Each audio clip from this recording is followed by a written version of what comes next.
मेथी दाण्याची भाजी. मी रात्री हा मेथी दाणा भिजवला छोट्या वाटीने, वाटीभर, खूप फुलला. आता याची भाजी करायची, पण त्याआधी यातलं पाणी जे आहे हे सगळं काढून घ्यायचं.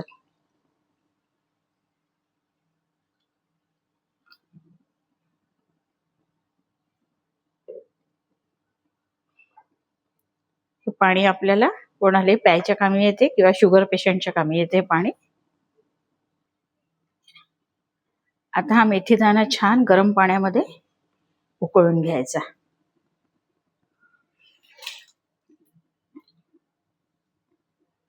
त्यातला कडवटपणा चालला जातो सगळा.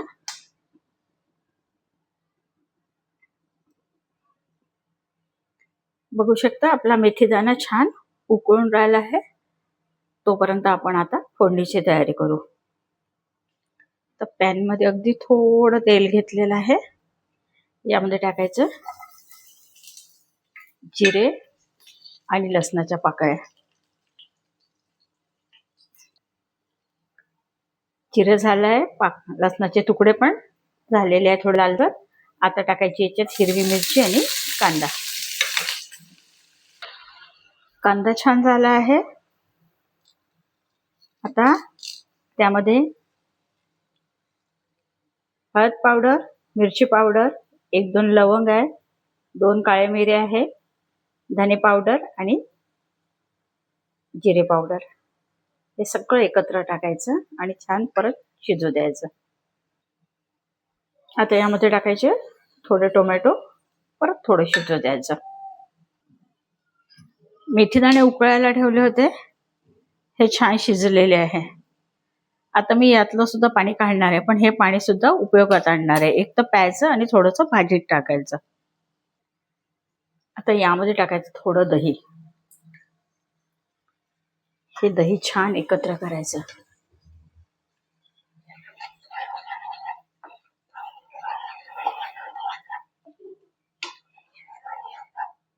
खूप सुंदर होते ही भाजी आणि ह्याच्यात कडूपणा काहीच राहत नाही. त्यामुळे हे घरी सगळ्यांना देता येते, फक्त शुगर पेशंट म्हणूनच नाही, तर सगळेच जण खाऊ शकतात. आणि ही आरोग्य असल्यामुळे 15 दिवसातून एकदा तर ही मेथी दाण्याची भाजी खाल्लीच पाहिजे. बघू शकता आपलं सगळं दही एकत्र झालेलं आहे. तेल थोडं सुटून राहिलेलं आहे, म्हणजे मसाला चांगला शिजलाय. आता याच्यामध्ये टाकून आपण मेथी दाणा. मी हा मेथी दाणा टाकला. आता हा छान एकत्र परत शिजू द्यायचा थोडा वेळ.